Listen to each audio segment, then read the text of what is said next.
I, Jimmy Carter, do solemnly swear. When Jimmy Carter took the oath of office on January 20th, 1977, he promised a government as good as its people. There can be no nobler nor more ambitious task for America to undertake on this day of a new beginning than to help shape a just and peaceful world. A world he continued to shape beyond his single term in the White House, becoming a Nobel Peace Prize laureate, heading the global nonprofit, the Carter Center, whose mission is waging peace, fighting disease, and building hope. I look upon the Carter Center work as an extension of what I try to do as president.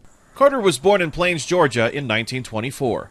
He graduated from the U.S. Naval Academy in 1946, serving as a submarine officer before returning to Plains in 1953 to run the family farm in the wake of his father's death. Carter entered politics during the civil rights movement of the 1960s, serving 2 terms as a Georgia legislator before becoming the state's governor in 1971. I say to you quite frankly that the time for racial discrimination is over. Carter went from being an unknown Southern governor in 1971 to the winning presidential candidate in 1976, narrowly defeating Republican Gerald Ford. Mediating the 1979 Camp David Accords and the eventual peace treaty between Egypt and Israel was the pinnacle of Carter's presidency. There had been 4 wars between Arabs and Israelis in the previous 25 years, with the Egyptians and the leadership supported by the Soviet Union. They were the only country that could really challenge Israel militarily. Carter also negotiated a treaty returning control of the Panama Canal to Panama and established full diplomatic ties with the People's Republic of China. But the 1979 Islamic Revolution in Iran would change the course of his presidency. Protests led by Shiite clerics toppled the U.S.-backed Shah, who fled the country. Militants later stormed the U.S. Embassy in Tehran, taking 66 Americans hostage. In late November of that year, 13 hostages were released. In April 1980, Carter authorized a military operation to free the remaining hostages. It failed, and 8 U.S. service members died. Carter also faced challenges at home.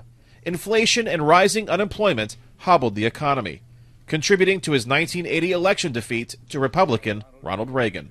On January 20th, 1981, Reagan's inauguration day, Iran finally freed the American hostages.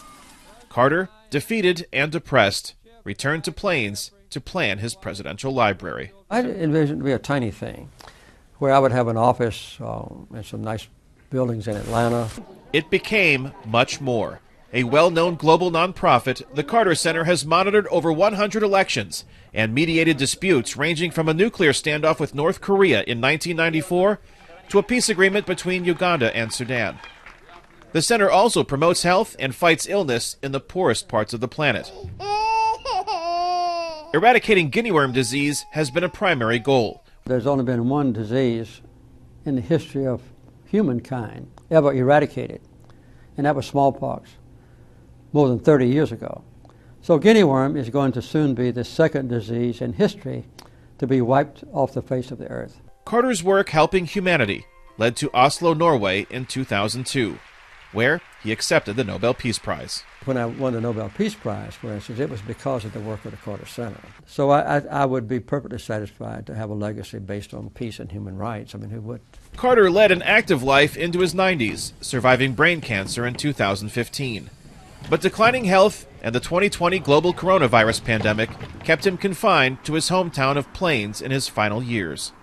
In one of his last public media appearances, Carter shared with VOA his hopes for the future. I would like to see the United States in the future strive to be the #1 champion in the world of peace and human rights and environmental equality, and I would say treating everybody equal.